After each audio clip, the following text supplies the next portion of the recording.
Are you tired of spending too much of your hard-earned money at the supermarket? Are you dreaming of farm fresh eggs, homegrown veggies, and homemade everything?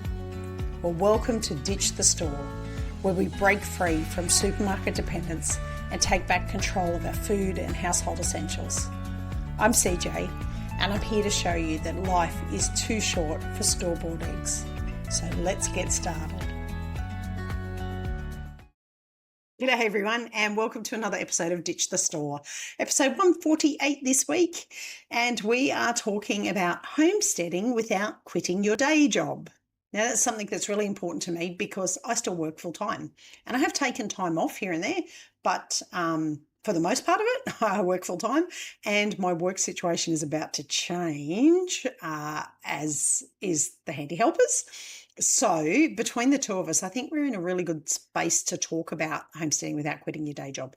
And I really wish the handy helper could be here today. We're madly trying to record during school holidays. So he has taken children and vanished up the backyard, which our backyard is 120 acres. So he's got a lot of backyard to cover. The kids have decided they want to camp out overnight in Swag. So they're going to pick a spot where it's going to be suitable for them to camp out overnight. So they're up doing that at the moment, and I'm recording while they're out of the house and I don't have background noise. But before I get into today's episode, I just wanted to update people on the situation with my progression with my knee. For those that don't know, you can go back a couple episodes. I fractured my leg early November last year, 2025, after being kicked by a neighbour's cow while trying to help the neighbour get the cow into a race in order to manage some issues that the cow had with its udder, and the neighbour was a little bit elderly and not able to do it herself, and I went to help, and silly me turned my back on a cow, and it was a cow that was not my cow. My cows don't, well, I've never been kicked by them, so, but not to say that they wouldn't kick me. They've probably tried to love tap me, but this was a proper kick, and it fractured my femur, and it was an open fracture. In the last 2 weeks, we've had a little bit of a backstep. I knew something was wrong. The swelling just would not go down in my leg. And it turns out that I have a bacterial infection in the fracture site, which for those that have been through any kind of open fracture before would know that is probably the worst case scenario that you really want. And as a result, I am on IV antibiotics. For those watching on YouTube, you will be able to see I have what's called a PICC line in, which is a line that goes directly in through my arm into my heart. And I go every day to the hospital and they give me an IV injection of antibiotics, and I'll be on that for at least 4 weeks. And then after that, I'll be on long-term antibiotics until such time as the femur has healed. And once the femur has healed, then they're looking at taking all of the hardware out. So the rod and the nails and everything that was holding the femur together while it repaired will have to come out. Otherwise, I'll be continuing to fight a bacterial infection. And obviously, the worst case scenario is osteomyelitis, which is an infection in your bone, and you really, really don't want that. So fingers crossed for me. If you are a religious person, say a prayer for me. If you're not a religious person, send good thoughts towards me. Get that good karma going. I'm doing everything I can as far as, upping my collagen in my diet. I'm very anemic at the moment, so I've had to up all my iron level, I ate a lot of meat anyway, but I'm eating a lot more meat and fish and all the other things, and just trying to get that bone really healed. So that as soon as the bone's healed, then I can come off all the antibiotics and life can go back to normal. It's probably going to be about 9 months of not being normal. So you may hear me mention it from time to time, but I'm hoping to just get on with it and get this bone healed. If anybody has any great tips for how to get bones healed, I've been looking at laser therapy. I've been looking at red light therapy. So I'm just looking at a few things like that to see if there's anything I can do to really boost that bone healing process. Because obviously I don't want to be on antibiotics for any longer than I have to be. And, even though I love my mum, her response was, just eat some more honey. That'll kill the bacteria. And I'm like, it's not that kind of bacteria, mum. It's a little bit bigger than that. Anyway, we'll see how we go, but I'm trying everything. And if you've got any tips, I would be all ears to hear them, because I will try literally anything at this point to get that bone healed and get off the antibiotics. Anyway, homesteading without quitting your day job. So for those that don't know, the handy helper and I both work full-time. And when I say full-time, I'm not kidding. We work full-time. We both have full-time jobs. The handy helper has for the last 3 years been in a shift work job where he works 12-hour shifts. So he works about anywhere between 13 and 16 days of the month, depending on the roster. But he either does 7 till 7 7 in the morning till 7 at night, or he does 7 at night till 7 in the morning. Now, night shifts aren't that often. You might have one every second month, every 6 weeks, something like that. But day shifts, that's the regular bread and butter for him. For me, I have been on a desk job while I was having my knee replacement surgery in 2024. I was on a desk job for the interim leading up to it because my knee was playing up. And then obviously after the surgery, I was on a desk job. I did take some long service leave, but I was working full time in my on-farm job. And then now that I'm back at work, because I am back at work even with my broken leg, now that I'm back at work, it looks like I am moving into a shift work job that I did apply for, and that I'm quite happy to work shift work. This particular shift work job, there is no night shift. So that's day shift for me or afternoon shift. And it's 10-hour shifts, so I'm working about 18 days out of the month. But it means that we have a lot that we have to manage as far as who's here in the morning, who's here in the evening, who's picking up children from school, who's getting children to sport. Now, luckily, as most of you would know, we are a blended family, and we're very lucky that my my children's father, is very, very amicable when it comes to assisting us because he works a normal day shift job.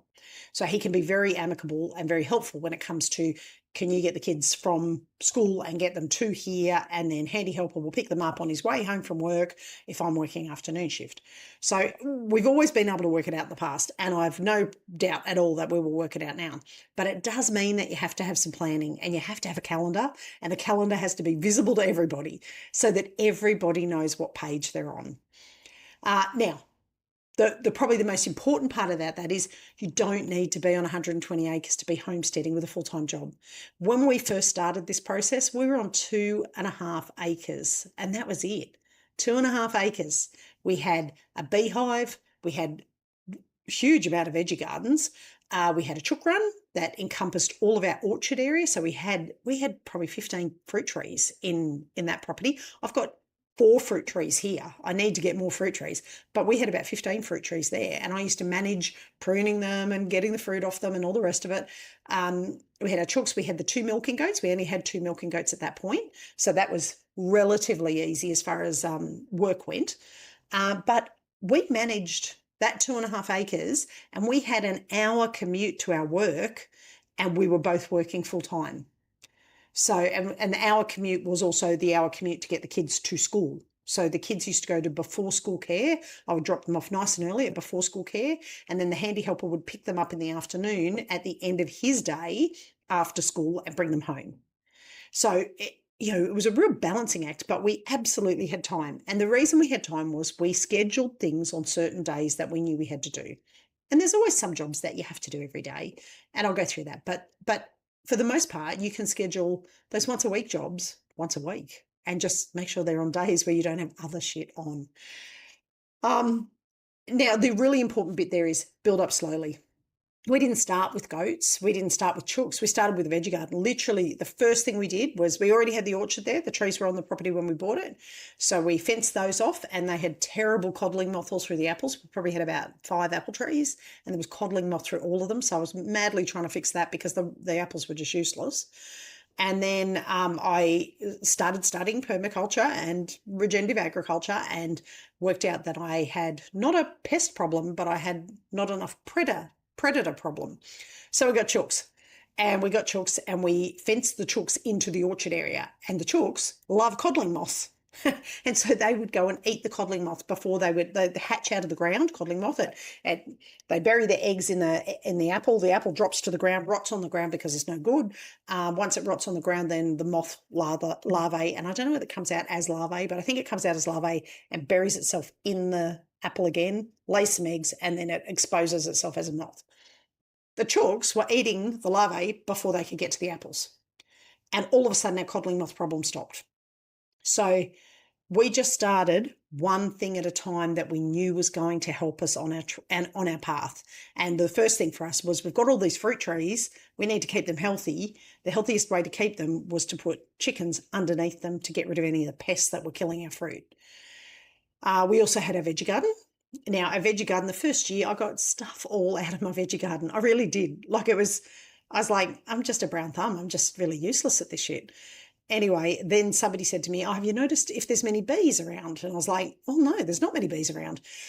So I was out there with a cotton tip, a cotton bud, like an earbud, and trying to pollinate zucchini and capsicum and things between male and female to try and get fruit to bud onto my veggie garden. It was pathetic. Anyway, from that point, I said, you know what? We need a beehive. So I went and did a course. It was 2 weekends in a row course in beekeeping. And they matched me up with a mentor, and that mentor was a lovely guy, John. He helped me, and I still sometimes text message him and go, what the fuck? He matched up with me. We discussed things. He helped me. He actually helped me find my first hive. He helped me transport my first hive, and we got it out to the property, the 2.5 acres, and got it all set up. And within probably 2 weeks, my veggie garden went nuts. My fruit trees went nuts. My veggie garden went nuts. So it just goes to show you, what a difference the bees will make. But you just really need to start with what little things you need at that time. At that point, I wasn't canning things. I wasn't making soap. I wasn't making bread. I didn't have time for that at that point. I had a veggie garden, fruit trees, chooks, and then a year after the bees, I got the goats. So again, it was about a year down the track. Now, the way that you can do it really is to sit down and calculate your time and what time you have left. Now, if you're like me and you have a commute home from work, and at the moment, it's about a 30 to 45 minute commute, depending on what the traffic is like and which way I go, because some ways are quicker than others. But if I've got to stop and get petrol, or if I've got to stop at the shops for something, then, that impacts me. But a lot of homesteaders will go into it and try and go really big, really fast. They get the sourdough starter going, and they've got a veggie garden going, and they're online looking at beehives, and then they got chooks, and they've got to run, and they haven't really got it fenced yet, and all of a sudden the chooks are getting into the veggie garden and destroying everything. You really need to stop and go, okay, let's plan it out. Let's get a planner and go, okay, and I like to plan by season. Plan what is going to work. So you don't want to be getting day-old chicks in the middle of winter. If you're at autumn and you don't have your chickens and you're not intending to buy fully grown pullets ready to point of lay, then skip it. Plan for the chickens in September. Plan for the chickens. If you're in the Northern Hemisphere, plan for the chickens in spring. Don't plan for the chickens in the dead of winter, because trying to keep day-old chickens alive in freezing cold temperatures, unless you live in North Queensland, trying to keep chickens alive is a pain in the ass. And it just won't work. It's easier on you, it's easier on the chickens to say, I will put that on the back burner until this date, and work on something else. Work on something that can be done through winter. But sit down and write it all out and work out what's really important to you. Is making your own bread the most important thing? That's an easy one. You can do that in the dead of winter. The main thing you have to remember is that starter likes a warm room. So if you have a fireplace like we do, we have a wood-fired fireplace that heats our house. I put my sourdough starter not on the fire, not too close to the fire, but I tend to put it in a pot on the floor about 1 metre from the front of the fire. And that's enough for it to get that real good ambient heat that brings the starter up, so that you get a really fluffy starter and it gets really active. Those kinds of things are easy to do in winter. Canning is something you can do in winter. Having something sitting on the stovetop for an hour is no problem at all in winter. In summer, if your house is not cooled or got a nice breezeway, having the stove on for an hour or 2 hours while you're boiling jars is probably going to be a bit uncomfortable. We're looking at doing an outdoor kitchen when I get right into my canning. And the reason I'm doing that is because this house will just heat up so much if I've got burners going all the time trying to boil cans. So look at what season you're in and what kinds of things you want to do. And what I want you to do is look at something that'll take about 30 minutes. Now, sourdough bread That's easy. That's a no-brainer. That literally, you can do your sourdough starter in about 5 minutes, leave it for 12 hours, come back, and if you couldn't get it kind of mixed in 15 minutes, you're probably taking too long. Then, yes, you may have to come back to it a couple of times, but you don't have to stand over it. You can come back to it. You can go and have a shower, come back, do your stretch and folds, go get dressed, come back, do your stretch and folds. You've only got to wash your hands. So it doesn't matter what you're wearing, as long as you put an apron on if you've got good work clothes on. If you're just about to walk out the door with the kids, that's fine. Stretch and fold, chuck it in the fridge. It will slow proof in the fridge. So you get home that afternoon and it's ready to come out the fridge and do its last kind of turn and knead and go into a container for final proofing to go in the oven the next morning. You can really work it in tiny little time slots. And so anything half an hour or below, think about what you can do. If you get home on a Wednesday afternoon, you've got no kids' sport, dinner's kind of already organised, or if you're like me, my kids cook one night of the week each kid cooks. If they're cooking and I think, oh, I need to make up a batch of laundry powder, I will go ahead and make up a batch of laundry powder, because making up a batch of laundry powder takes me about 10 minutes. I've got the recipe written down, stuck to the wall. I literally go over, chop up my Sunlight soap, chuck in my bicarb, chuck in my washing soda, chuck in a few, essential oils, anything else, bit of citric acid if I've got it, and blend it all in the Thermomix and chuck it in a jar. And that's it. That's my soap powder done. The most time-consuming bit is washing my Thermomix out afterwards. So think about those tiny little 15-minute, half-minute increment things you can do. Now, they could be in the morning, so it could be, it takes the handy helper, because with my broken leg, I haven't been doing the chooks at the moment. It takes the handy helper about 15 minutes to do the chooks if he has to fill up their water. Now, he only fills up their water probably every third or fourth day. So some days it only takes him 5 minutes to do the chickens, and that includes coming back down here, writing the dates on the eggs and batching them up into egg cartons. If he has to do water, 15, 20 minutes maybe, if he's got to fill up all the water containers. And he usually does all the animal water containers in one go if he's turning the pump on.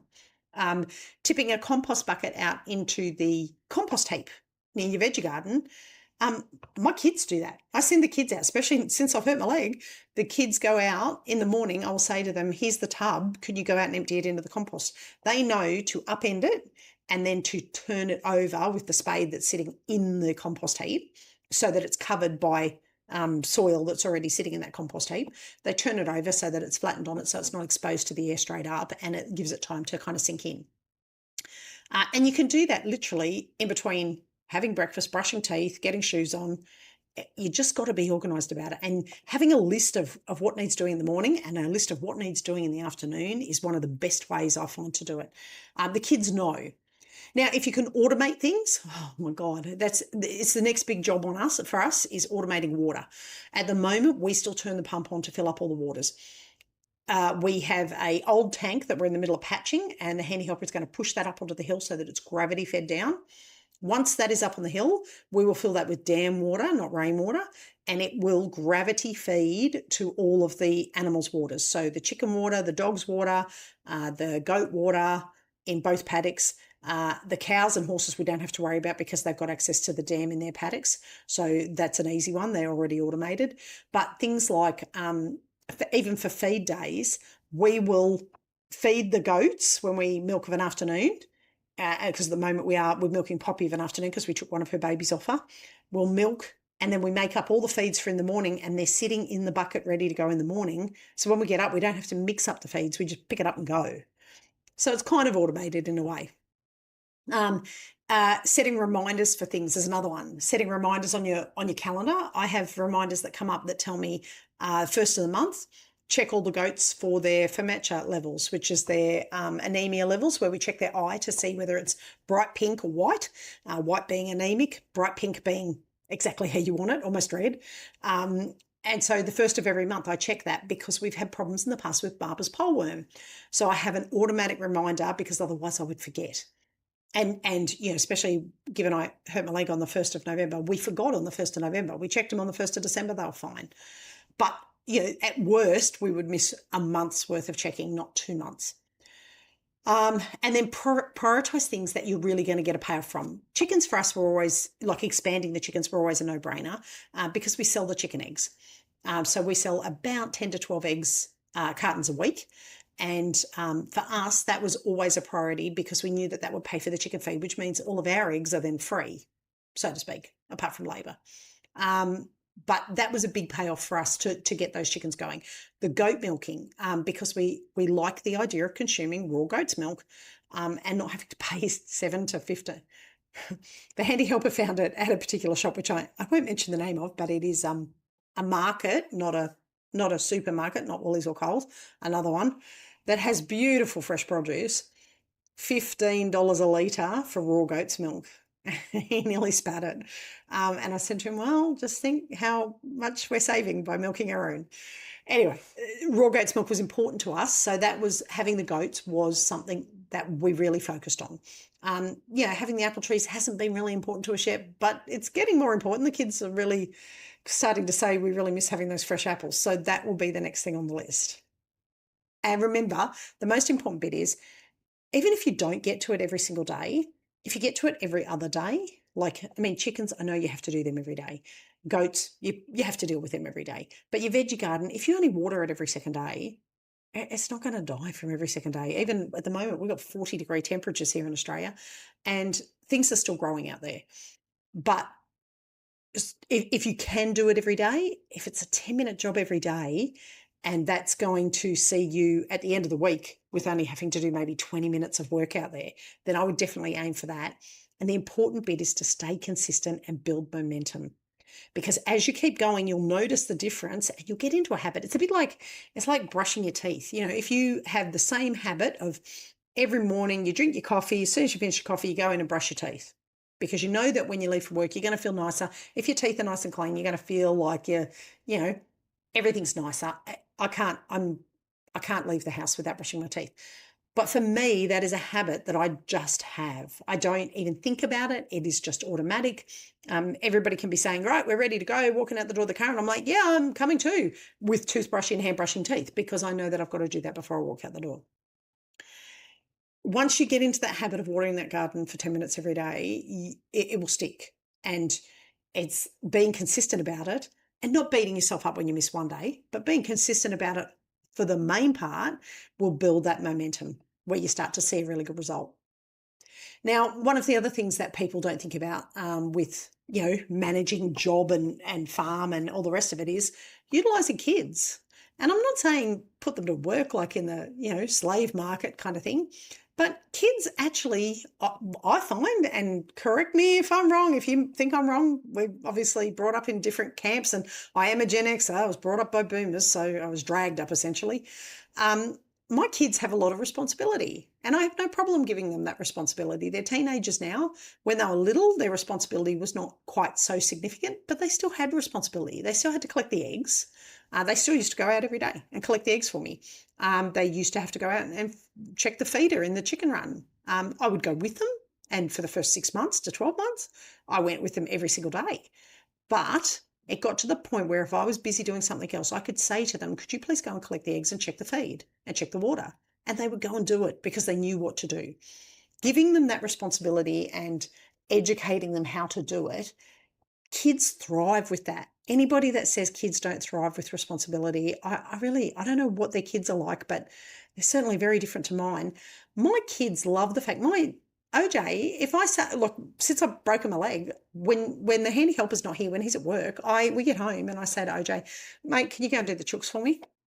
Yep, on it, straight out the door. Knows how much food to take up, knows to check the water, knows to collect the eggs, knows he comes down and tells me if there's any chickens that are looking a bit sad or sorry or there's anything wrong up there. He knows to make a lot of noise in case there's any note ropes, any snakes hanging around, because it is the middle of summer here, so we do get snakes in. He knows exactly what to do, and he's not even 14 yet, but he's all over it. He comes down and goes, hey, that chicken that sometimes has a bit of a limp, it's limping again. Did you want to come up and have a look? And I'll hobble up there and have a look, and we check it out and make sure that it's nothing. It's just that it's an old chicken and it's got a sore leg, and the leg is nothing that we can't fix. So it's nothing that can be fixed like that. But we just make sure she's fine and she's still able to get in and out of the perches and feed and all the rest of it. But that responsibility for him, he brags about it. And he brags about it to his sister. I'm responsible for the chickens. You're responsible for helping with milking. I'm responsible for the chickens because she helps me with the milking. Now, the milking is something she's only taken on in the last couple of months since I broke my leg, where I taught her how to hand milk. And since I have taught her that, there's been a couple of days where I've been here ready to go and milk myself. And she's like, you know what, Mum, why don't you put your leg up? I'll go and do the milking. It's okay, I've got it. And she goes up and does it. And for her, it's a big thing that she is responsible for that. And I don't have to rely on myself. I know that I can rely on her to do it. Now, my kids are teenagers, so, they're able to be more responsible for those kinds of jobs. But even as kids, like even as little kids, they still brought washing in. They still put washing out. I taught them from a very early age how to do a load of washing. If there's farm chores that need doing and household chores that need doing, sometimes the division needs to be, you're doing household chores while I go and do farm chores. Now, at the moment with my busted leg, I've probably been doing more of the household chores and the kids have been doing more of the farm chores, but that's only come about in the last couple of months. The thing is that they know how to do it, and I trust that they know how to do it and can go and do it without me standing there leaning over their shoulder. Start probably with little kids. I would start with little farm chores, collecting eggs, putting feed into feeders, watering plants. If you've got a little watering can or a hose with a nice sprinkler head on it that you water your veggie garden with, let them stand there and do it. They will love it. They will love that you are giving them that responsibility and they'll feel important for doing it. But also they'll learn about what needs to be done to care for animals and plants, which is the really important bit. Weeding gardens. I know both kids love doing that. I don't know what it is about kids digging up dirt. They love it. Even girls love just getting muddy and digging up dirt. Stacking wood. Oh my God.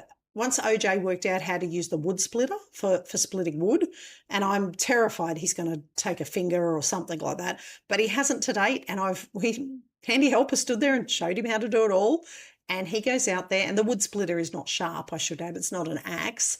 It's a wood splitter. And we have always discussed with him that, he has to tell us when he's going out there and there's no fingers or toes to be put anywhere near the wood.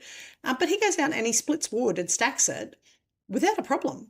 Cleaning out milking bottles. Obviously my kids, we don't have a dishwasher. The kids are the dishwasher. So washing and wiping up and making sure that everything's sterilised and clean for things like milk bottles to be reused for milking. Those are things that smaller kids can do. And I think the quicker you teach them, the easier it's going to be for you. And please don't look at it as slave labour. They live in the house with you. It drives me insane when men say, and the handy helper, I've got to say, the handy helper is not one of these blokes. It drives me insane when blokes go, I helped around the house. No shit, Sherlock, you live in the house. Household chores, when you have two adults that are going to a full-time job every day, it doesn't matter how much you earn. I earn more than the handy helper. I've always earned more than my partners because I've been in a really good job for many, many years. It doesn't matter who's earning more. If you are both doing a 40-hour week outside of the home, when you get home, the chores are split down the middle. There are days where I take the garbage out. Some people would say, oh, the garbage is a man's job. I don't give a shit whose job it is. If the bin's full, the bin's going out. The handy helper this morning put a load of washing on and hung it out when we got back from in town. I had to go in and have my IV injection. He hung the washing out because at the moment I can't hang the washing out without, it's a bit hard with crutches. We split the chores down the middle and there's no argument about whose chores is which. Everybody just gets in and does it. And the reason for that is we all live in the house. We're all, teenagers and above. The youngest one in the house is just about to turn 14. And we all live in the house. We all make the same mess in the house. We all have the same responsibilities to keep the house clean, tidy, and functioning. So household chores get split amongst us all equally. There are some things the kids can't do. Mind you, now that I say that, there's not many. OJ can light the fire of a night time when we need him to. He knows how to do that because we've taught him how to do it. Normally a handy helper would do it, but if the handy helper's not here, OJ does it. I've done it when the boys aren't here. Probably, I would say MJ probably doesn't light the fire, although, she's seen us do it a million times. She probably could if she had to. But we also use that time as a bit of bonding time. Sometimes whoever cooks doesn't have to wash or wipe up. So if one of the kids cooks, then me or the handy helper with the other kid wash and wipe up and put everything away.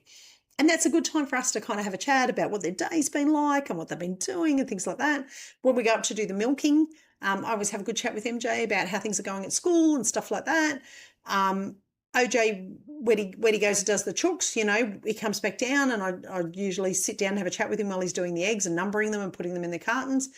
It's a really good bonding time for me to make sure that check in with them and make sure that everything's going okay.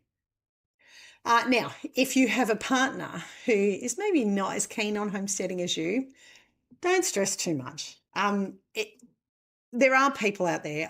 If you join, if you're a female, go to Women in Homesteading. There's a Facebook page called Women in Homesteading. It's only for women, so don't link your partner in to try and get him to join. Handy helper knows he's not on there and he doesn't care. They talk all things women. And there's quite a few single mums on there who homestead with kids, with a job, without a partner. And I'm not going to say it's for the faint-hearted. I am not going to say it's easy. It's fucking hard. Certainly anytime the handy helper has been away, which is not very often, or when I've been in hospital and the handy helper's had to do it, we both acknowledge that doing it on your own is fucking hard work. There's no other way of putting it. It is physically exhausting doing it all on your own. And it's not just the physical, it's the mental, because you have to remember everything that needs doing. So it can impact you if you're doing it on your own. But what I would say is if you have a partner who's not that keen, maybe try and find something they're interested in. I know the handy helper, milking, he would never do milking. His hands, he gets trigger finger and his hands are too big to milk and all the rest of it. But shearing our Angoras, I started doing it, and then he was like, oh, I could actually do that. It's not impossible. Like I could have a go at that. I think I'd be okay with it. And he had a go at it, and he's actually really good at it. So we alternate because it kills your back doing it. So I do one, he does one. I do one, he does one. Works it out in the wash. Timber, firewood for the fireplace. I'm not going up there to cut down trees and work an axe. I've got other things to do, and that is one job that has 100% on the handy helper's shoulders. But you know what? He loves it. He goes up there, he goes, I'm going to chop wood, and especially if he's in a bad mood, if he's had a bad day at work, next day he'll go up, cutting down a tree, splitting it to dry out. And he's gone for half the morning. He doesn't spend a whole day doing it. He does it in chunks. So he'll go up, he'll fell a tree, cut it into pieces so that it starts to dry out in air. And then a couple of weeks later, maybe even a month or two later, he'll go up and split it into smaller lots with the boys. They load it onto the trailer and bring it down to stack in the wood house. So that's one of those jobs that he loves doing. Just try and find a couple of little jobs that they like doing. If you've got a partner who loves cooking or making soap or things like that, if you're a fella and you're trying to homestead and your missus is not really into it, maybe try her on, buy her a book on soap making or sourdough bread, and see if that sparks any kind of, light under her where she goes, you know what, I can't do the outdoor stuff. I don't really want to deal with animals or firewood or things like that. But canning and sourdough and making soap, might be able to turn my hand to that. Try and encourage in those little ways. If it still doesn't work, then you just, I guess, need to accept the fact that you're the homesteader and they're not. And if they've got a full-time job, that's fine. Let them do their full-time job. You just might need to explain to them that you will have to spend more time outside of the house when you get home from work to get those other chores done. I'm not a marriage counsellor. Talk to them. Communication's everything. Handy Helper and I are both two-time divorcees, and we've now been together just over 10 years.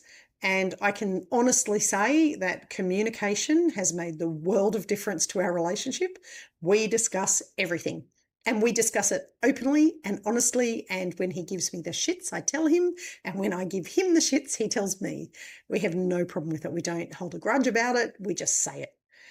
I can't stress that enough. That's my only marriage guidance tips, considering the handy helper and I are not married.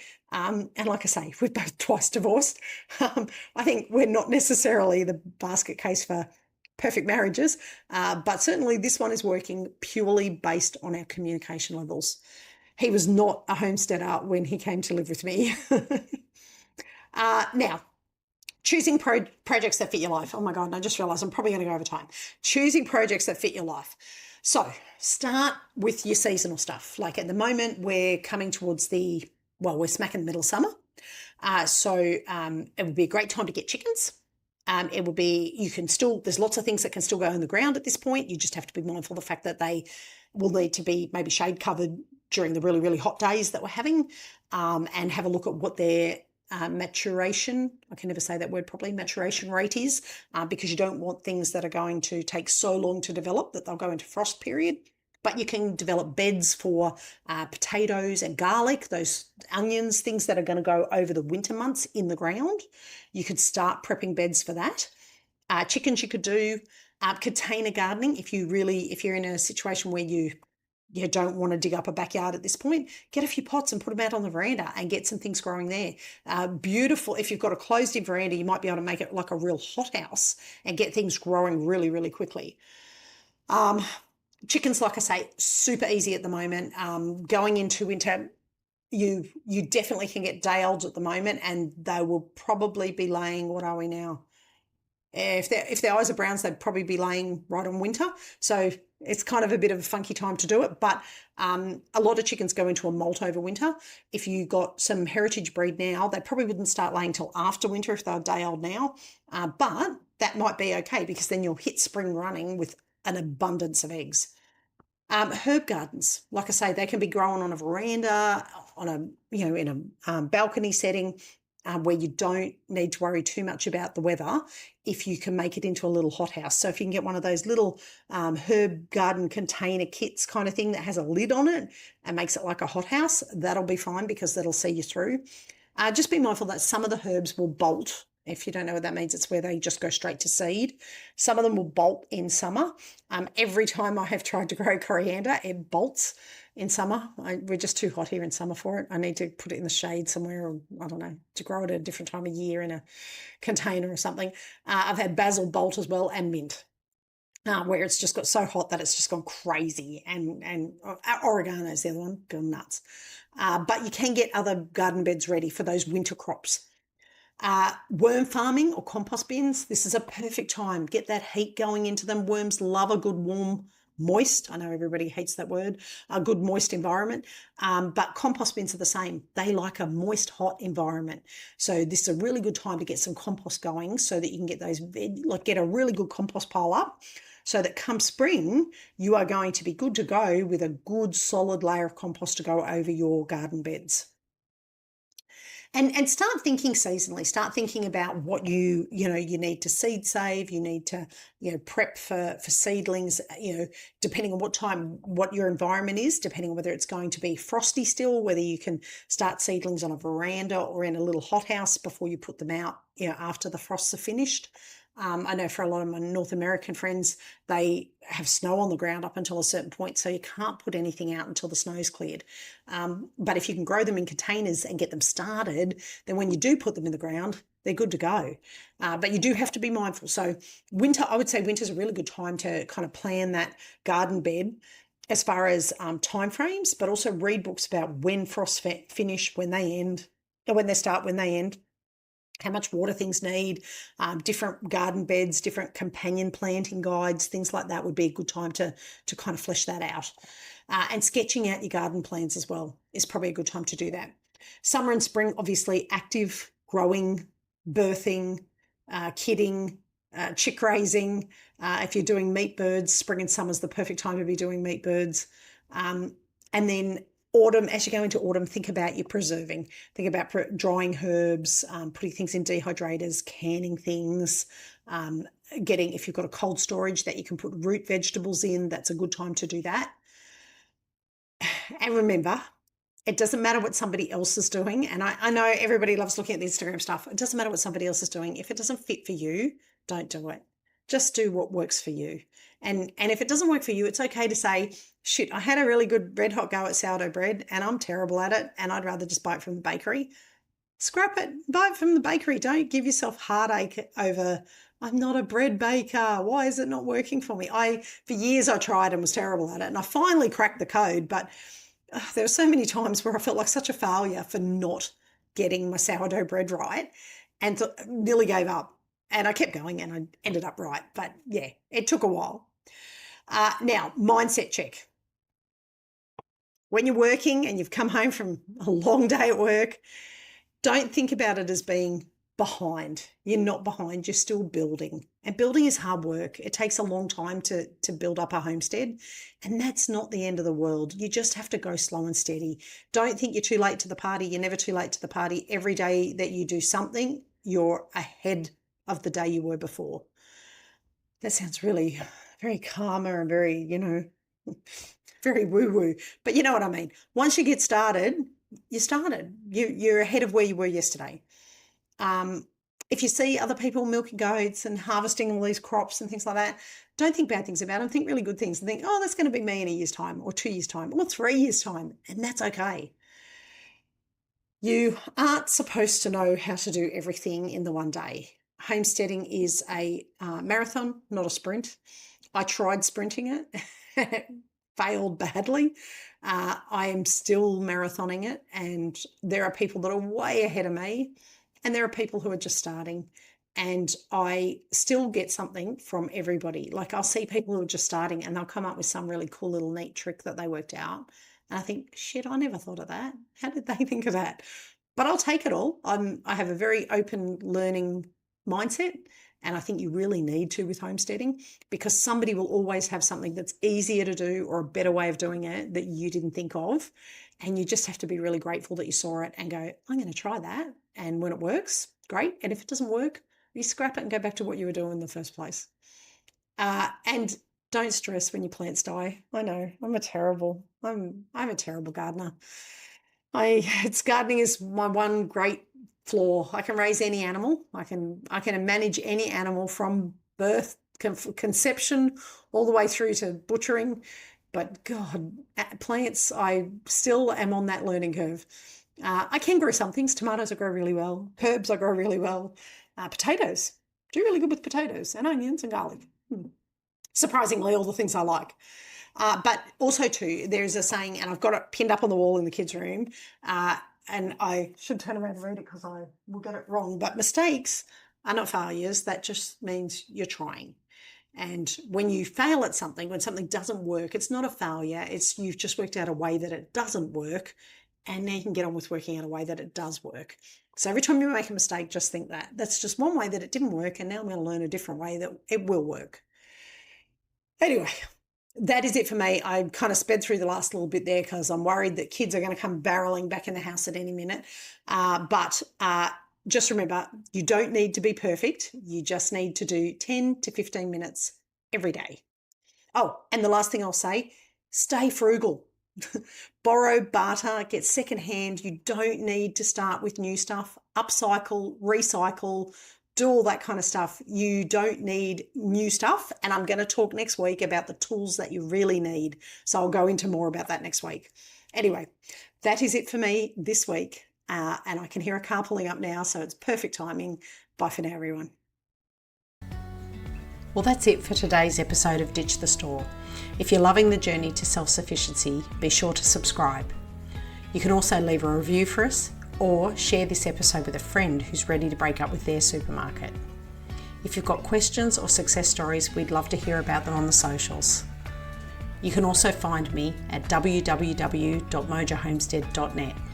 Until next time, keep raising, growing and making. And remember, life's too short for store-bought eggs.